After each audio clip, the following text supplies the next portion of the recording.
In late November of last year, Yemen elected a new president. Today, a new executive order from President Obama is designed to make sure that Yemen makes a peaceful transition. But is this a case of the U.S. government propping up a dictator? Ben has the reality check you won't see anywhere else.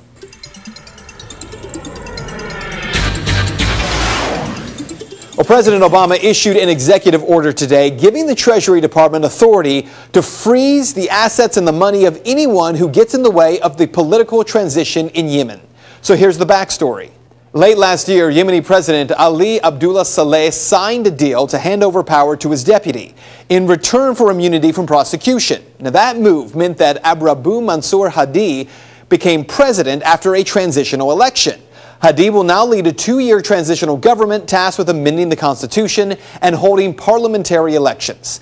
Now, the only problem with all of this is that while the U.S. is backing the new president, Hadi, many people in Yemen and across the West are not. And the election that Secretary of State Hillary Clinton congratulated Hadi on winning, well, he was the only candidate.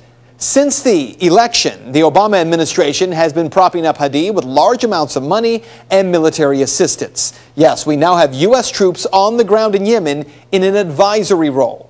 So what was today's executive order really about? Well, it grants the Treasury Department authority to freeze the U.S.-based assets of anyone who obstructs implementation of the administration-backed political transition in Yemen. And what makes it even more unusual is that administration officials say it targets the assets of U.S. citizens who engage in activity deemed to threaten Yemen's security or political stability.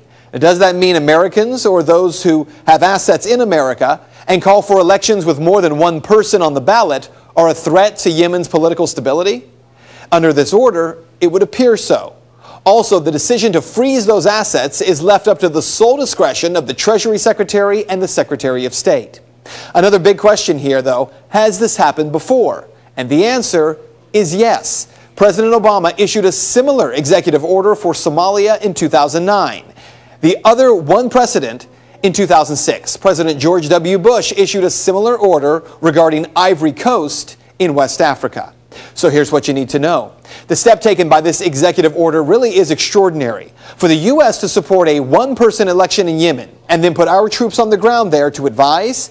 Meanwhile, we talk about the importance of free speech and protest in our democracy, all the while at the same time yelling about unfair elections in Russia. It all seems to ring so very loudly of hypocrisy. And that is Reality Check.